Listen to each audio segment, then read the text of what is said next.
और शुरुआत करने जा रहा हूं आज की सबसे बड़ी खबर के साथ, क्योंकि पूरी दुनिया को एक मैसेज यह मिला कि आखिरकार एक युद्ध का मोर्चा मिडल ईस्ट अब धधकने से कम होता हुआ दिख रहा है। शांति क्योंकि 60 दिन की थी, लेकिन एक बार फिर कैसे लेबनान जो है वो कांप उठा है, क्योंकि युद्ध विराम जिस पर शांति समझौता इजराइल और हिजबुल्लाह के बीच में हुआ वो कैसे टूटता हुआ दिख रहा है। तस्वीरों के साथ यहां पर शुरुआत करने जा रहा हूं और सबसे पहले आपको तस्वीरें दिखाता हूं, क्योंकि इजराइल की तरफ से बड़ा हमला किया गया है। क्यों किया गया हमला, उससे पहले तस्वीर देखिए। इजराइल की तरफ से लेबनान में यह बड़ा अटैक किया गया, जिसके बाद लेबनान एक बार फिर दहलता हुआ नजर आ रहा है। पूरी तस्वीरें दिखाइए, फुल फ्रेम तस्वीरें इजराइल के भीषण हमले की।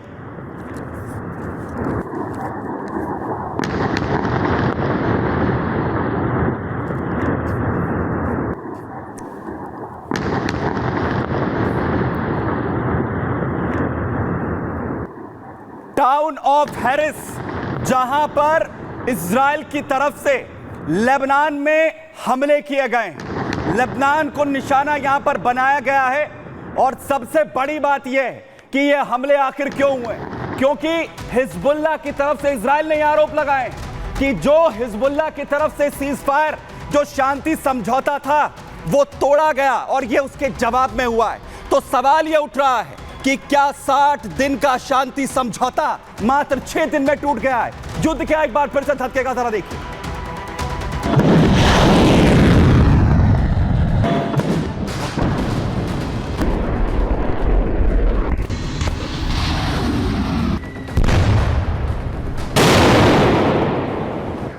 लेबनान में इजराइल और हिजबुल्लाह के बीच हुए सीज फायर की धज्जियां उड़ गई हैं। 60 दिन का सीज फायर महज 6 दिन के अंदर टूट गया है। लेबनान में संघर्ष विराम क्यों और कैसे टूट गया है? अमेरिकी राष्ट्रपति बाइडेन की मेहनत पर किसने पानी फेर दिया है? जी हां, लेबनान में 27 नवंबर को ही इजराइल और हिजबुल्लाह के बीच हुआ शांति समझौता अब खतरे में पड़ चुका है। इजराइल और हिजबुल्लाह ने एक दूसरे पर युद्ध विराम के उल्लंघन का इल्जाम लगाया है। हिजबुल्लाह ने सीज फायर को ताक पर रखते हुए इजराइल पर कई रॉकेट दागे। 60 दिन का सीज फायर लागू होने के बाद हिजबुल्लाह ने पहली बार इजरायली सेना पर निशाना साधा।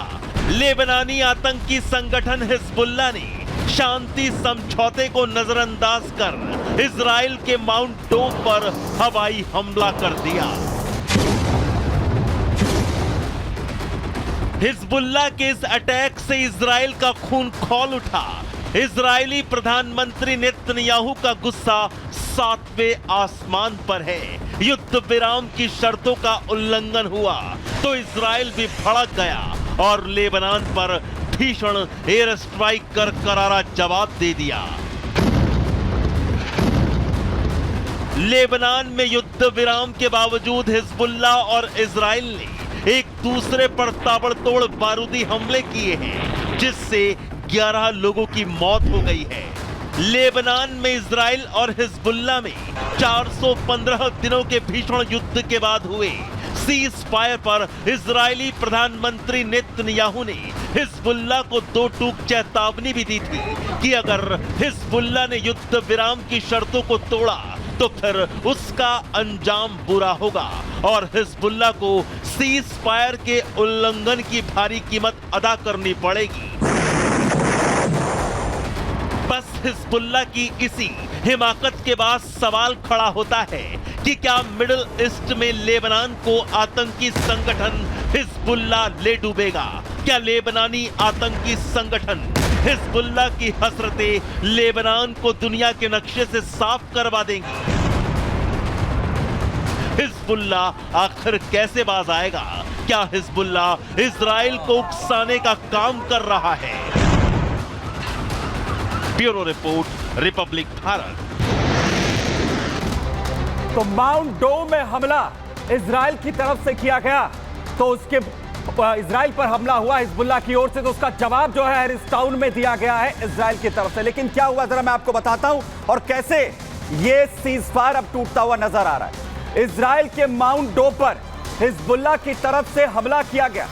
इजराइल और हिजबुल्लाह के बीच में संघर्ष विराम का यह गंभीर उल्लंघन हिजबुल्लाह की तरफ से हुआ है। हिजबुल्लाह को इजराइल अब इसका कड़ा जवाब देगा। बड़ा हमला जिस तरीके से यहां पर किया गया। लेबनान में हम युद्ध विराम लागू करना अब जारी रखेंगे, नेतन्याहू की तरफ से साफ कह दिया गया है। लेकिन हिजबुल्लाह के उल्लंघन का जवाब देने के लिए हम पूरी तरीके से प्रतिबद्ध हैं। जो हिजबुल्लाह ने किया है उसका जवाब अब उसे यहां पर मिलेगा। जहां नेतन्याहू ने ये बड़ी बातें कही तो वहीं वित्त मंत्री जो हैं वो भी इजराइल के बड़ा बयान देते हुए नजर आ रहे हैं। बड़ी अपडेट आपको युद्ध क्षेत्र से दे रहा हूं, जहां पर बड़ा बयान दे रहे हैं इजराइल के वित्त मंत्री स्मोट्रिच, जो कह रहे हैं कि युद्ध विराम तोड़ने पर जो गंभीर गलती यहां पर हिजबुल्लाह की तरफ से की गई है उसका पूरी ताकत के साथ जवाब दिया जाएगा।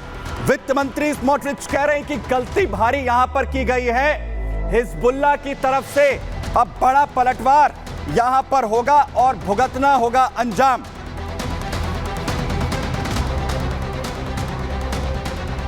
लेकिन अब क्या होगा जब हिजबुल्लाह हमला कर रहा है? नेतन्याहू साफ साफ कह रहे हैं कि जवाब मिलेगा। वित्त मंत्री कह रहे हैं कि कड़ा जवाब यहां पर देंगे। अब आगे क्या होने जा रहा है? और यह कहा जा रहा है कि लेबनान को अब बाइडेन भी नहीं बचा पाएंगे, क्योंकि अमेरिका इस शांति समझौते में शामिल था।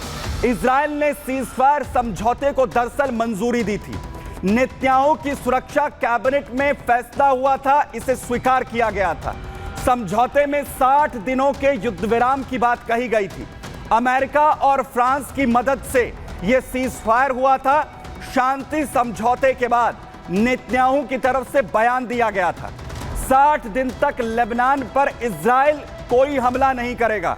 लेकिन हिजबुल्लाह ने अगर उकसाया तो करारा जवाब दिया जाएगा, बड़ा पलटवार होगा।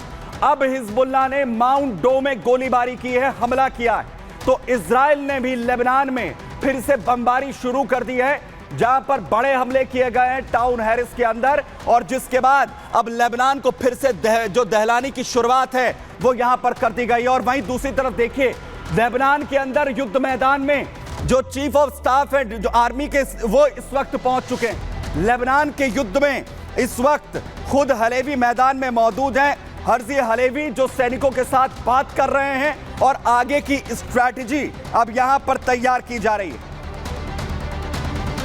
तो लेबनान के युद्ध के लिए पूरी तैयारी चल रही है। तो मैं आपको हमास मोर्चे पर बड़ी अपडेट दे दूं, जहां पर नए राष्ट्रपति अमेरिका के जो होने जा रहे हैं ट्रंप, उन्होंने चेतावनी जारी कर दी है। बंधकों को लेकर चेतावनी हमास को जारी यहां पर की गई है। 20 जनवरी से पहले बंधकों को रिहा करने की बात ट्रंप ने कही है। उन्होंने कहा कि अगर रिहाई 20 जनवरी तक नहीं हुई तो गंभीर परिणाम हमास को भुगतने होंगे, तबाही मचा दी जाएगी। ट्रंप कह रहे हैं कि जब 20 जनवरी जिस दिन का शपथ ग्रहण होगा उससे पहले अगर हालात को नहीं सुधारा गया तो बड़े हमले होंगे, नतीजे यहां पर भुगतने होंगे। बड़ी बात ट्रंप यहां पर कहते हुए नजर आ रहे हैं।